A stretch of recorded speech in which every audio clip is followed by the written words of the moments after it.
Hello! Welcome to The Healing Artist. Friends, today I'm really excited to share with you Vanessa Mitera. She is the founder of Eden and Empire, a membership community helping Christian women entrepreneurs build business that honor both their divine calling and their desire for impact.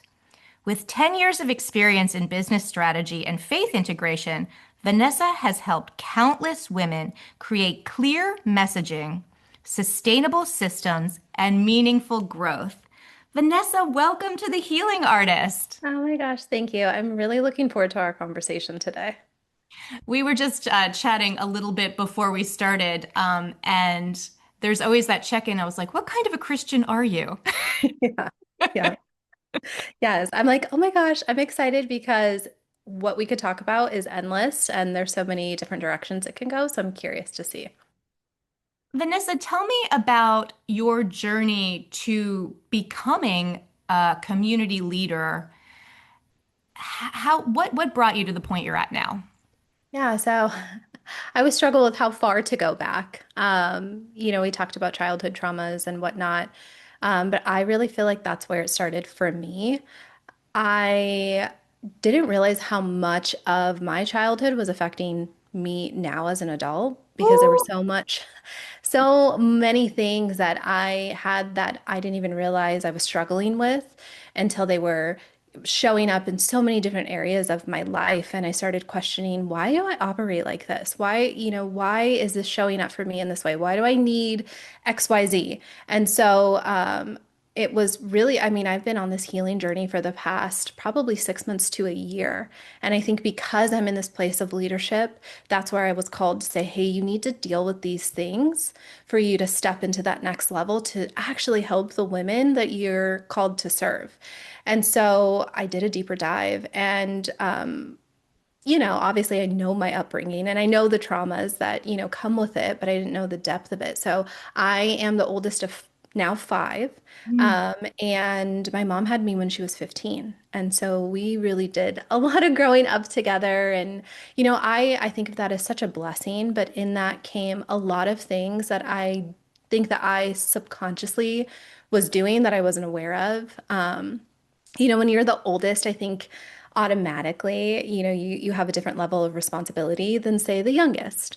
Absolutely. And especially when there's such an age gap between you and your sibling. So my next sibling is 8 years younger than me, and then it goes all the way to 25 years now. Mm. And my parents were young and we moved out of state when I was 8 years old. And so, we were in a different state. There was no family around. They're trying to navigate life. And I think there was a lot of tension on their marriage early on. And so early, I learned to be out of the way, helpful and let me take on responsibility and let me, do these things so that it can ease some of the things that maybe they're experiencing in their marriage or like when you have, four kids, but like, my sibling, there were three of them that were younger than me. And so I'd always want to help out. And I was put in those positions of responsibility because you're babysitting when you're 14, 15 years older than some of them. Yes.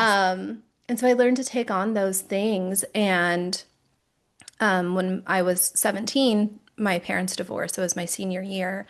And that year it was like boom, boom, boom. My dad lost his job. Our house was repossessed. We were evicted from our home. Our car was repossessed. And I just knew that like I wanted my mom more present in my brothers and sisters' lives than me. And so I was like, let me take on two jobs. Let me go to college. I want to be a doctor. And I think there was a lot of the feeling of let me take that on. Let me You carry didn't something for you. you didn't get to be a kid. Yeah.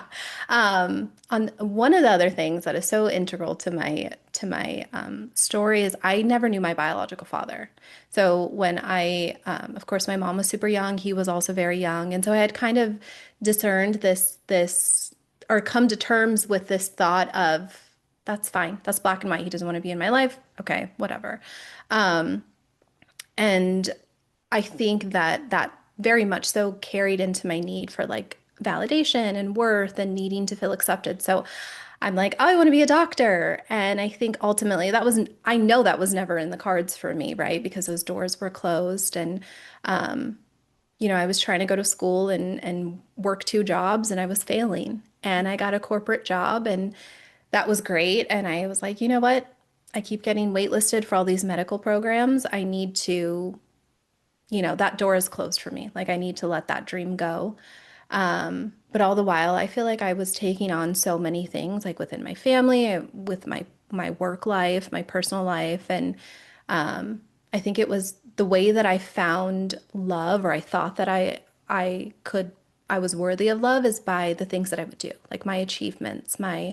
my need to take on or be the helper, the one that swoops in and does all of these things, and I think when it translated into me building a business and a community, what I found was those things were still carrying it through. Yes. I Yeah. was taking, yeah, I was taking on so much. I was taking on, my business grew so fast and I was taking on all the clients, trying to do all these things. And I'm like, I'm okay, I'm okay. I have two boys that are home with me. They're not home with me now, but um, I had two boys home with me for the first 3 months of my business. And I'm trying to juggle that and do all of these things, and it caused me to burn out. Yes. And I was high functioning, and then it fell. I had to deal with all of these things that I didn't even know I was dealing with. And so, And when did all of that sort of culminate, the sort of, it gets to a pressure point and it's like the balloon has to, because you sound like one of those people where the Titanic wouldn't sink if you were on it. You're just so used to like holding the weight of the world and so much. But then sometimes the universe comes or God's like, okay, now we got the change of plans. Boop. Yeah. yeah. So, this, I feel like it's so strange because when I built Eden and Empire, one of the things that I prayed is I was like, show me the ways that I need fixed, right? Like, show me in the areas that I can be better. Mm. And what I thought, because I was in this waiting period, I launched the community in my mind. I'm like, you need to hit this metric and this metric. And I was really evaluating it by the world standards versus what I, was called to actually do. And that metric is entirely different. Yes. And so I think really he had to say, I'm not calling, you have to be driven away from the numbers. You have to look more into the impact. And you have to heal these areas. You can't help these women unless you heal these things. And so my biological father, never met him. And it was like, it was 20 years ago that he had passed. And I hadn't found out until, maybe like 10 years after he had passed. And so, I never had that connection with him, never found anything out, had never seen a picture. And so I had all of these things that I had not dealt with, but I was like, he's gone. What is there to deal with? And I think that God was saying, this rejection wound that you have is so deep. It's showing in your need for validation from people, to be liked, to, want people to be like you, or to recognize your achievements, or, just all of these things. And then, the need for validation from my husband. It's like, my husband is the type that's the strong silent type. So he's loving and he's great in the ways that he needs to be.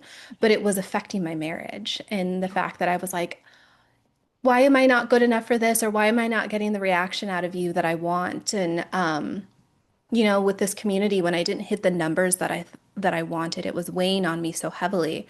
But when he had passed, that rejection had become permanent. It was something that I wasn't going to get what I thought at the time was the closure. And I think that me finding my worth in who God called me to be, and who Yes. God says, You are enough. You are beyond all the I don't see those things. I don't see the titles. I don't see the awards. Like, they're great. I'll call you to those things, but that's not what I see. I see your story. I see you as a person. I see, the heart that you have, and that's more important than all of those things. So you have to let go of that and run on my standards and my metrics, of what it's so different than what the world calls us to do. And so, Well, that in piece of America, it. we're conditioned, right? Just Yes, yes. pile, pile, pile on top. Like Yep. this makes you worthy. This makes you worthy. Achievements, Yes. and it's like it's Yep. hollow. Well, right, I was wearing busyness as like a badge of honor, right? Because the Oh, I've been there. mentality, the mentality is hustle, right? Hustle, hustle, Yeah. hustle. We don't know any And better. This is what right, we are taught. This is yes, everything. A little bit, maybe less so for the generation that's coming, like your yeah, children, maybe a little less so. yeah, But yeah. but up I until mean, this that would be point, the oh yeah. hope. I had to unlearn that. I had to learn that rest is so productive. Yeah. And I feel like that's the season that that I'm coming out of is a heavy season of rest because now I can hear him clearly. I can hear my own thoughts. I can say, okay, I don't have to perform in order to receive love. And I can be with my boys and not have that underlying um, underlying thought of like you need to get this done and you need to get this done and just the anxiety and the stress that was manifesting because of the weight of just all of those things. And so for me that's when burnout happened, right? Like that's when it came crashing down and it said you have to deal with this. You're not dealing with it. You're setting boundaries, but you're not actually healing the stuff that needs healed. You're Mhm. just saying, okay, maybe I won't do this, but it's just kind of a band-aid. So Yeah. Yeah. This is a beautiful story, and I thank think one you. that will resonate with a lot of people because Thank I you. mean, it's very real, and it's like getting called to do the work. There's no choice. Right, right. I think that's something that I had. I think a lot of times we think we don't have a story, unless it is one that is filled with heavy trauma or heavy this. But it's like, that's what I thought for so long is I don't have a story. What am I going to share with people? And it's like the things that I teach other women is your life experiences set you up so much for what you're called to do. And they play such a big role in every aspect of your life. I think that you're called to live out those things for a reason because you have this unique perspective that other people don't have. Um, Even though they may have lived a similar experience, the way that you have lived it and experienced it can be so beneficial to other people. And so I'm glad though. I mean, I always welcome it, even though it's hard for me to go through the times of, tension or struggle or the uncomfortable periods. It's like now what's on the other side is like, okay, now I can recognize these are triggers for me or these are things that I've experienced and I'm aware of them. Now I can actually deal with them in a different way Mhm. rather than how it was before.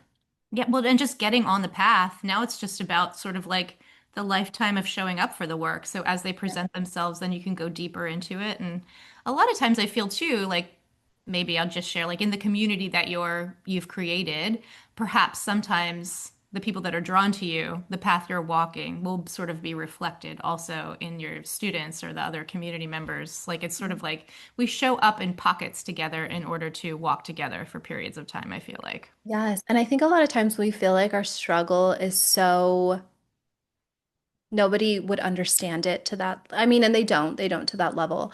But I think it's funny that you say that because when I was first going through this, I was like, how is my rejection wound going to help these women that I, am guiding? And it's crazy how many different areas it can affect of your life. And these women are, especially in the business world, it's like you have imposter syndromes. You're always comparing yourself to others. There's just so many things that stem from rejection. So I was like, how could I not see how this could be helpful to other people, Yes, men yes. or women, but yes, for sure. And sometimes I feel like as women, we reject, there's a level of self-rejection, like Mhm. not actually stepping into truth and authenticity because it's like, is it safe to? Yeah. Is it Yeah. safe to fully show up? Yeah. Just because the history of life. I think too, I was talking about I made this video the other day because for so long I've felt this heavy like tension between motherhood. So you have to wear, that you have to just be a mom. You can't have the successful business or, corporate or just what you're called to. And your values, they don't mix, they don't integrate with that. I mean, that's really where Eden and Empire was born from. But I was talking about it the other day is like we feel this guilt for wanting to have this ambition outside of motherhood. And I have two young boys. I mean, they're 3 and 6, so they're very young. And you feel this guilt. I mean, I was forced out of my corporate job in the sense because the daycare, I was coming back from maternity leave and the daycare didn't save him a spot as they were supposed to. And I prayed and immediately I felt God saying, you need to stay home, which was the number one thing I was like, I don't want to do. Like, I want to get out of this season of, now looking back on it, it wasn't that I didn't want to stay with my boys, but for so long I had been babysitting and taking care of and helping raise like my brothers and sisters. I was like, I want this identity outside of that. Um, in addition to, not in replace of, and so for so long I felt like guilty for not wanting to fully step into being a stay-at-home mom Yeah. because I had this identity outside of it that I felt so led to. And I would pray and I'd say, take this away, like take this feeling away. Like I just want to be content in any circumstance that you give me. And so if this is not of you, please take it away. And it never left. In fact, it intensified and he grew my business like crazy right away. In that same daycare that didn't have a spot on the wait list, supposedly called me back a few weeks later and was like, "Hey, we have full-time spots for both of your boys." And this daycare was a year out in the waiting list. And so I was like, "You know what? This shows me that it's okay to have that identity.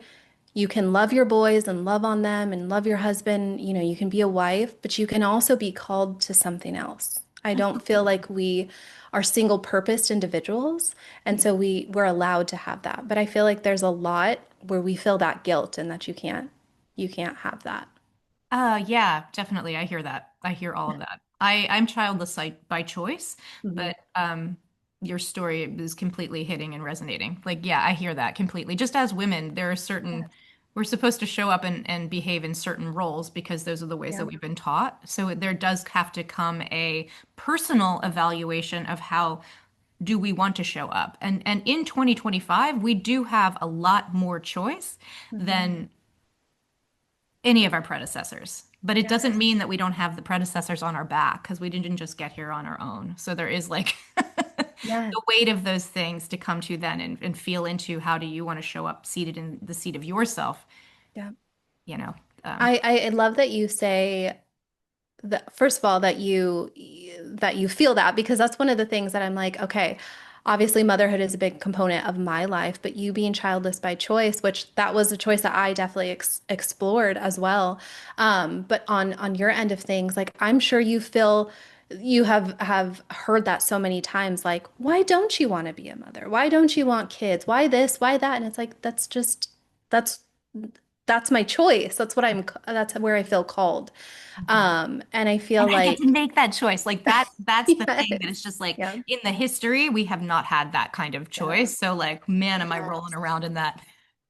yes. No, but that's so true. I mean, you don't get the opportunity to just say, "Hey, this is what I want for my life. Like, this is a decision. This is where I feel called to." But I feel like that guilt shouldn't be there, and I feel like it's Agreed. consistently there. Yeah. And that's That's what I feel something. like sorry. No, That's please. where I feel like I wanted to shift that narrative and saying you don't need to feel guilty for what you're called to do. You can have that. You can have it without that feeling of having to sacrifice something. Mhm. Um, It might look a little messy, I mean, especially with kiddos as young as yours. Like yeah, until they're if you choose to put them in school, like until that yeah, they're at that point, like there's a yeah, level of like, oh, you are their steward, guide, everything. Like that's yeah, many meals a day and like all yeah. of the things. Like it's a lot. But just yeah, celebrating and getting to normalize more with women, Mhm. that all of these things are available, but they might look a little different. They Right. might not look like that corporate structure. You know, Yeah. they might look like coming together in community in a way where there is childcare, or maybe people are watching each other's children or figuring out how can we thrive together more as tribe or community to create something different. Yeah. It's a new blueprint than what we currently have going on. Yes, I feel like that's one of the bigger things too that I like to talk about is that your blueprint is not somebody else's blueprint. And I think so often we follow, the trends and what's popular. This worked for somebody else, so this automatically needs to work for me. And that's not the case in any aspect of life, whether it's, parenting or not parenting, marriage or, any aspect of life. It's not. Some things you can take for what they are and apply, but that's just not, you can't follow somebody else's blueprint to a T and Something expect it to you, work for you. yeah, and something you said earlier, it's coming up with what you just said, which is beautiful and I love, is like something you said earlier was like until this happened, it required you to get quiet in order Mm-hmm. to hear Yeah. more clearly what your calling was. Yeah. So, like when we are inundated with social media and the way that things are, like when we're inundated with coaches and this is the way that stuff is supposed to come in, how do you get quiet and understand that it might be different than the way that things have been done before? Yeah. You I know, think just that's actually, noticing. yeah, that's such a hard mindset shift because it's like that's what we're so conditioned to. And there's no blueprint for motherhood, for business, for, your life Yeah. necessarily. Well, that's when Nobody, God universe source sits you on your backside and says, "Hey, slow down. We're putting your back out, or you're getting this, or you're going to get sick, and now go sit your butt down over here and, get quiet." Like, because it, that's me this week. That is so me this week. I threw my back out picking up a watering can. So it's like, I oh need you to yeah, just sit still. Um, but I think that like, obviously it doesn't have to get to those moments where you are in burnout or complete stress. And I try not to let them get to that point. But I think that like the rest it is so productive because when you can hear, like, so much of the work that I do with the women in the community is building it on a strong foundation. So being really grounded in who you are, and understanding what you want. A lot of times with business, people just dive headfirst in and they never really look at the things that are driving them, their values, the things that they want with their business. Like what do I want my schedule to even look like? What do I want to integrate into this business? Like what are the things that I hold true to me that are important? A lot of times we're just like, I see a problem, I want to solve it, and then I start getting customers or clients, I'm making the money, and then it just takes off and we get so busy that like yes, maybe we might do a rebrand and we might change our colors or, our slogan or whatnot, but we're never really going deep into like who was I actually called to be? We tend to feel this disconnect and then we wonder why. But it's because that's not really what was intended for it. Like you're hmm meant to learn something from it, but so that's why I do the work on that because it's like when you can be really clear on who you are, it can help shape all the decisions thereafter. They may not be perfect, but it can help you to discern like, hey, this isn't for me, or hmm hey, that doesn't feel right, or that doesn't sound right. But that doesn't happen until you pause yeah. and really just start to ask the questions. Like I have an entire guide that's about asking questions for big decisions, right? But it's a lot of times you ask that question and it leads to another question. And then you go deeper into the understanding. So I think it's just like as business owners, we think the pause is not productive because we're not technically Mhm. doing anything. But what I've birthed out of the pause is like the most productive things, Oh, that's the that can catchphrase. What happen. I birthed out of the pause is the most productive. And I'm right there with you. Like, yes, yes, yes, and yes. Yeah, absolutely. Something I've also found just personally for myself, because now I'm a new business owner. I've only been in business 6 months. Oh, So congrats. thanks. I'm finding, I decided when I first started, I'm trying everything Mhm. this year. What Yeah. do I even like? Yeah. Like, that's part of it. I think it's just like, Yeah. what do I even enjoy doing? I think that that's so beautiful that you're doing that and you have the ability to do that. I think a lot of times people see that as like maybe not a great thing because I'm a branding and marketing specialist. So of course I'm really big on being really great at the thing that you do. Mhm. And then, finding your people. I'm But not that sure doesn't what I'm great at yet. exactly. That's the thing is like you have this beautiful opportunity to sit and say, what do I actually want to do? And it can be intimidating, but it's beautiful because when you know what you're good at, that's where it's like, okay, I'm passionate about it. Let's go ahead and move forward with that. But I think that doesn't come until you've gone and done the things, Mhm. right? Like when I first started business, I was in newborn photography and I did that for a Oh, while. that's Yeah. so interesting. Yes, I did Okay. newborn photography for a while and I don't love doing it anymore, right? Like I don't do it at all.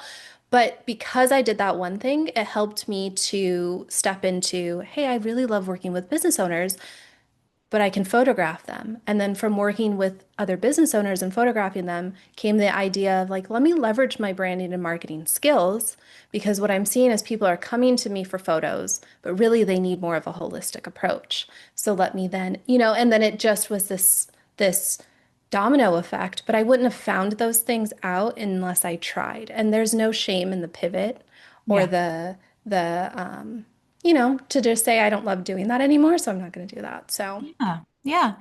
This is all wonderful and amazing. So, what would it look like to join your community? yeah, so we have cohorts and those open every quarter. And those are more for the woman who is like, I need a little bit more accountability. I need more structure because the community itself is a more done for you type. In the main membership, there are a lot of resources, videos, we have Bible studies, we have all of these different things for women to come to if you're like, you know what, I'm just going to explore it by myself because I'm that type of woman. That's like I can hold myself accountable. I'll watch what I need to watch. Hmm. Um, but at a certain point, you're kind of like, how do I piece this together? How do I make this run in the way that I want to? And so we have those cohorts. We have two different cohorts, and they open up quarterly. And it's a 12-month framework that we kind of go through, but that's open to really any woman. So those are opening in November. And Um, could you help me? My brain is going, what Yeah, do you yep. mean by the word cohort? Yeah. A Sorry. cohort is just think of it as like a master class. Oh, okay, great. Yeah, Sorry, I yeah. think that might be a business word that I'm just like, my brain's going, Yes.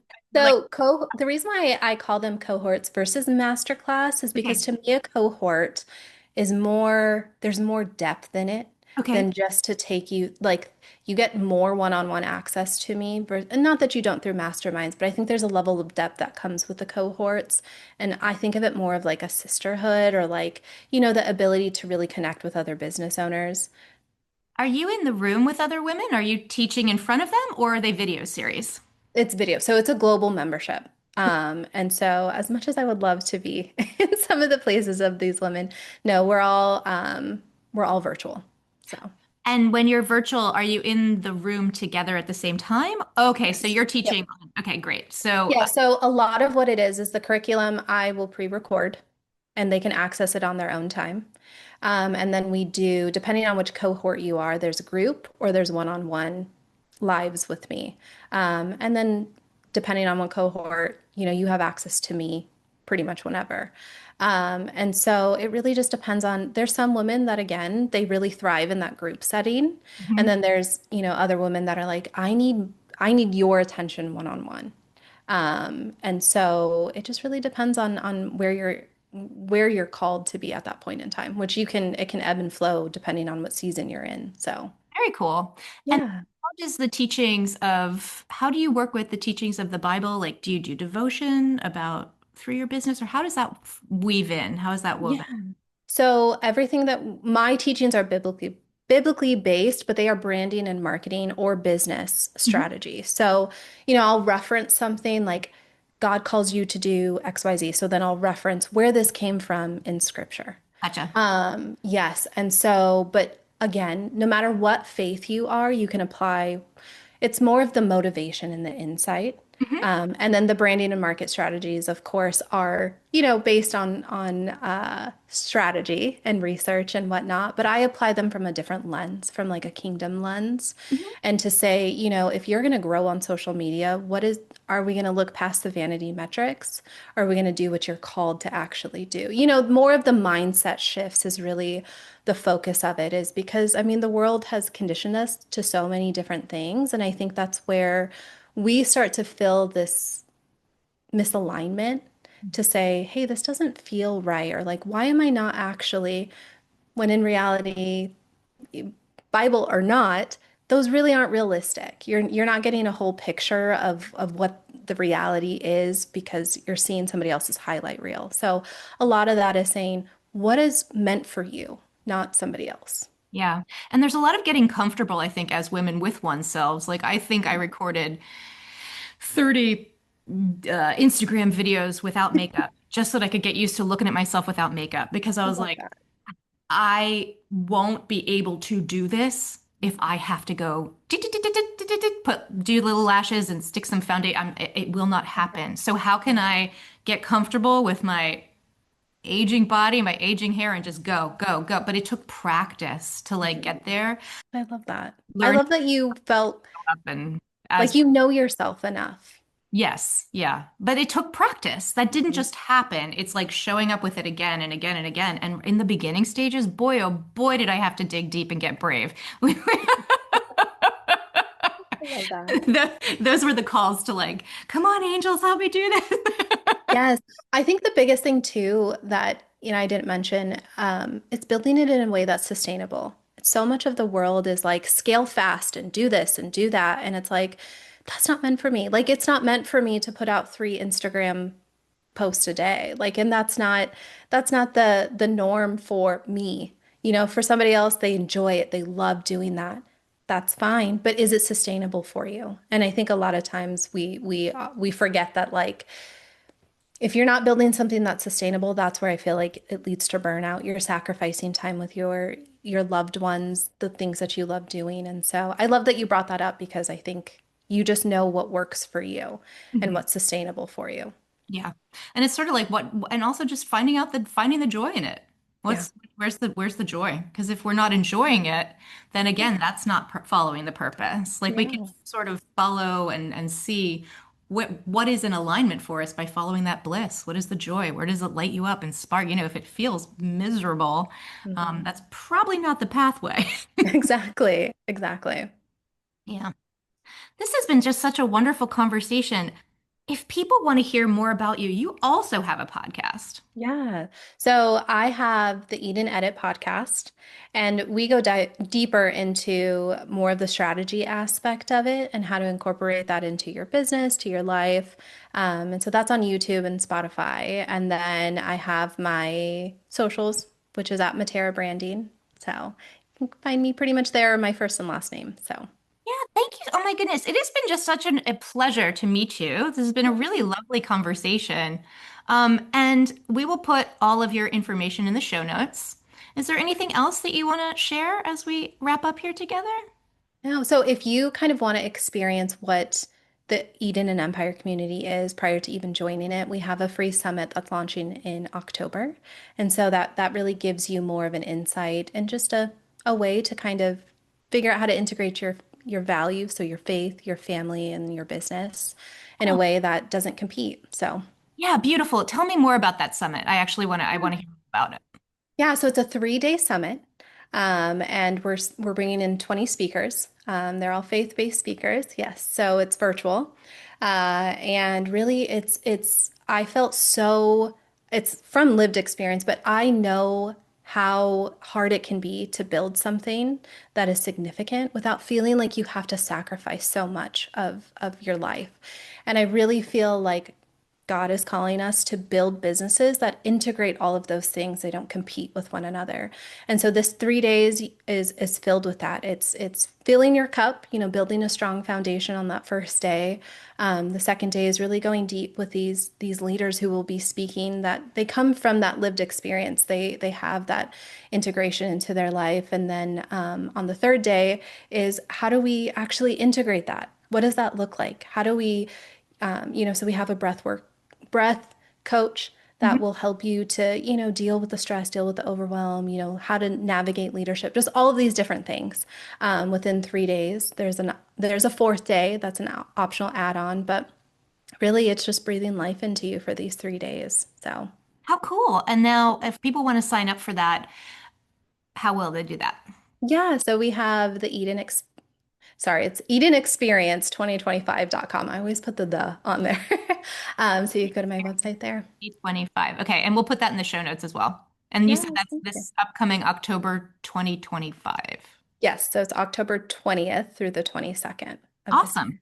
Yeah, thank you. Vanessa, this has been such a pleasure.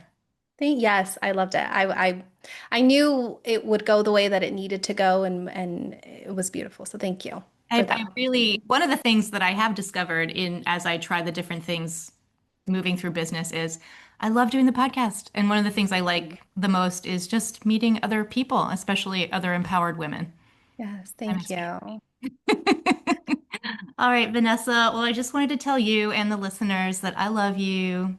God, Universe, Source loves you. And I hope you have a wonderful day.